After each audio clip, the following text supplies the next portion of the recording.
Assalamualaikum warahmatullahi wabarakatuh. Selamat datang kembali. Di video ini kita akan membahas tentang sistem utilitas rumah sakit di dalam standar akreditasi rumah sakit tahun 2022. Sistem utilitas rumah sakit ini bisa kita temukan sebagai bagian yang utama dan dibahas di standar manajemen fasilitas dan keselamatan 8. Jadi di dalam MFK 8 itu disebutkan bahwasanya rumah sakit menetapkan dan melaksanakan proses untuk memastikan semua sistem utilitas atau sistem pendukung berfungsi efisien dan efektif. Nah, proses itu dilakukan pemeriksaan, pemeliharaan, dan perbaikan dari sistem utilitas. Jadi sistem utilitas itu dapat berfungsi untuk menunjang asuhan pasien yang aman. Kemudian yang kedua, pengelolaan komponen kritikal seperti listrik, air, gas medis, dan lain sebagainya itu juga berjalan dan berfungsi secara efektif. Kemudian terjadi atau terdapat kesinambungan fungsi sistem utilitas untuk memenuhi kebutuhan pasien 24 jam sehari dan 7 hari di dalam seminggu. Nah, untuk pengelolaan sistem utilitas dan komponen kritikalnya, jadi ada dua kaidah, yaitu sistem utilitas dan komponen kritikal atau komponen pentingnya.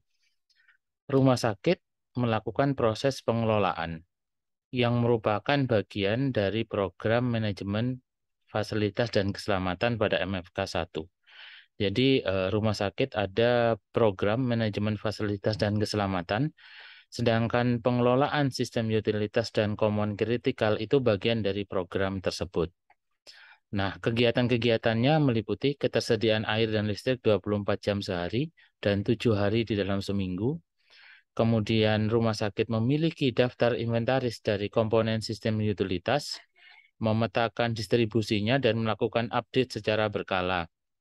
Kemudian pemeriksaan, pemeliharaan, serta perbaikan semua komponen sistem utilitas yang ada di daftar inventaris rumah sakit. Yang keempat itu adalah adanya jadwal pemeliharaan, uji fungsi, dan pemeliharaan semua sistem utilitas berdasarkan atas kriteria serta rekomendasi dari pabrik, tingkat resiko, dan pengalaman rumah sakit. Yang terakhir itu adalah pada semua sistem utilitas ada pelabelan pada tuas kontrol sistem utilitas. Jadi untuk membantu proses eh, pengaktifan sistem utilitas di rumah sakit pada kondisi-kondisi emergensi atau kondisi-kondisi darurat. Nah, kalau kita lihat definisi dari sistem utilitas, yang pertama adalah utilitas bangunan. Utilitas bangunan itu adalah segala sesuatu yang digunakan untuk mendukung tercapainya unsur kenyamanan, kesehatan, keselamatan, komunikasi, dan mobilitas di dalam suatu bangunan. Nah, sistem utilitas itu juga didefinisikan sebagai sistem dan peralatan untuk mendukung layanan yang penting bagi keselamatan pasien. Disebut sistem utilitas, disebut juga sistem penunjang yang mencangkup banyak hal. Yang pertama, misalkan sistem perpipaan dan sanitasi. Yang kedua, sistem pencegahan kebakaran. Yang keempat adalah sistem udara. Yang kelima adalah sistem pencahayaan dan elektrikal rumah sakit. Yang ketujuh adalah sistem komunikasi, sistem keamanan, sistem penangkal petir, sistem suara rumah sakit atau kebisingan suara, kemudian utilitas transportasi di dalam bangunan rumah sakit, kemudian utilitas pembuangan limbah, dan utilitas alat pembersih ruangan. Nah, kalau di dalam elemen penilaiannya, misalkan kita bedah satu persatu, yang pertama, rumah sakit telah menerapkan proses pengelolaan sistem utilitas.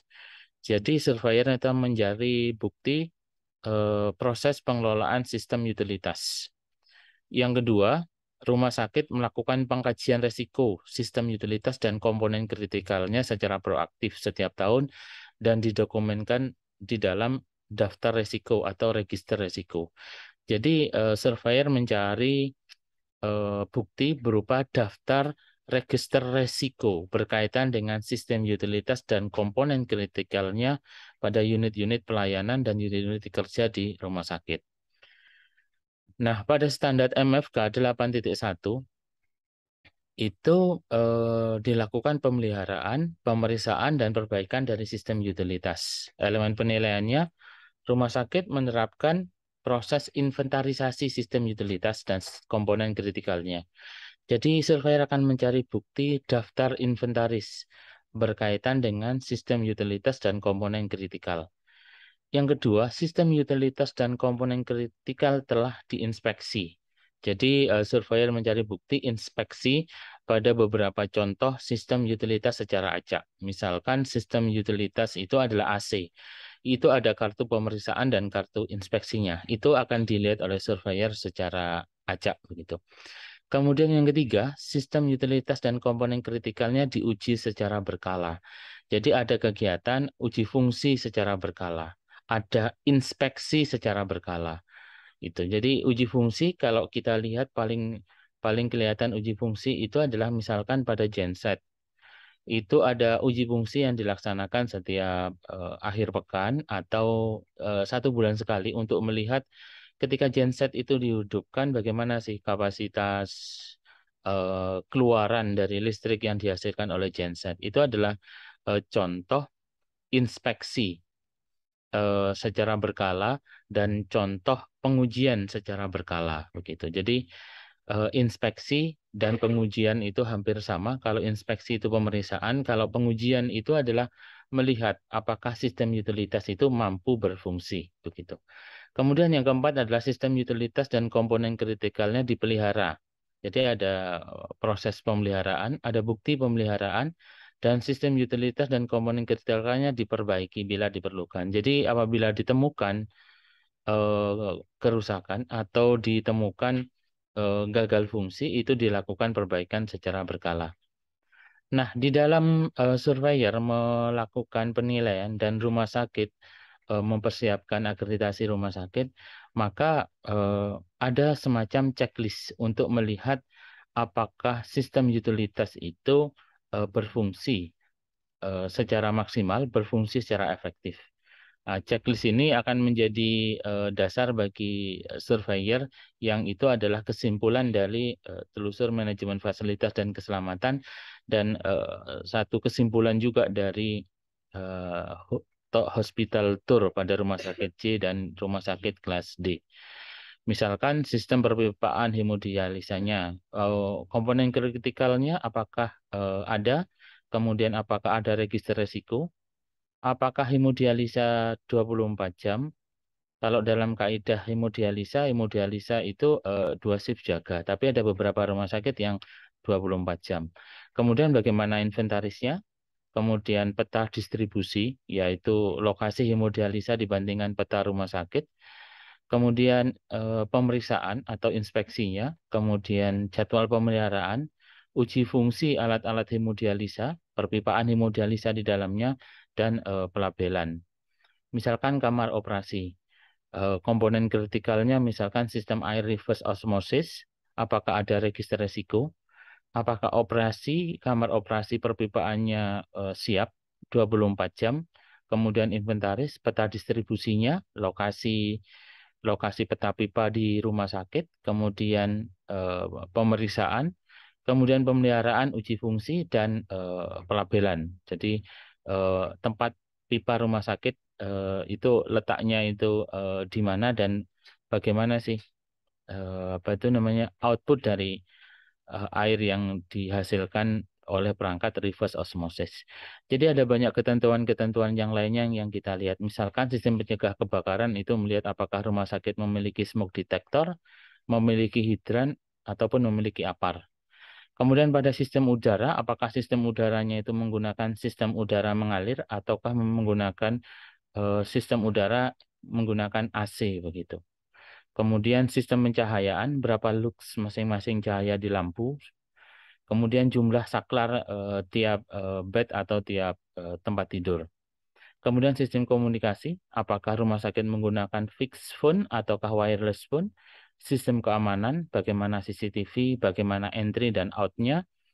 Kemudian sistem penangkal petir, sistem suara dan kebisingan. Kemudian utilitas transportasi bangunan, misalkan jalur evakuasi, petunjuk arah, dan sirkulasi di dalam bangunan. Kemudian utilitas pembuangan limbah, kemudian utilitas alat pembersih ruangan, bagaimana janitor di dalam ruangan, bagaimana janitor di luar ruangan. Nah, surveyor akan melihat apakah sistem utilitas itu dapat berfungsi secara efektif. Dapat berfungsi secara efektif itu dilihat dari proses inspeksi dan proses pemeliharaannya. Kemudian, apakah sistem utilitas itu mampu bekerja pada keadaan gawat darurat? Pada beberapa sistem utilitas itu memang dipersiapkan ada namanya sistem utilitas cadangan atau alternatif. Misalkan utilitas utama air rumah sakit menggunakan PDAM, cadangan rumah sakit menggunakan sumur pompa dalam atau sumur pompa permukaan sesuai dengan kebutuhan rumah sakit. Nah, itu dicek apakah mampu berfungsi dengan baik begitu. Nah, jadi demikian beberapa penjelasan tentang sistem utilitas di rumah sakit. Semoga checklist ini bisa membantu teman-teman di rumah sakit untuk mempersiapkan bagaimana sistem utilitas bisa dikelola secara efektif dan bagaimana sistem utilitas itu komponen kritikalnya dapat berfungsi, komponen cadangan atau komponen alternatifnya itu dapat berfungsi sehingga tidak ada kejadian gagal fungsi atau failure di dalam pelayanan kesehatan. Sampai bertemu pada video berikutnya. Terima kasih. Assalamualaikum warahmatullahi wabarakatuh.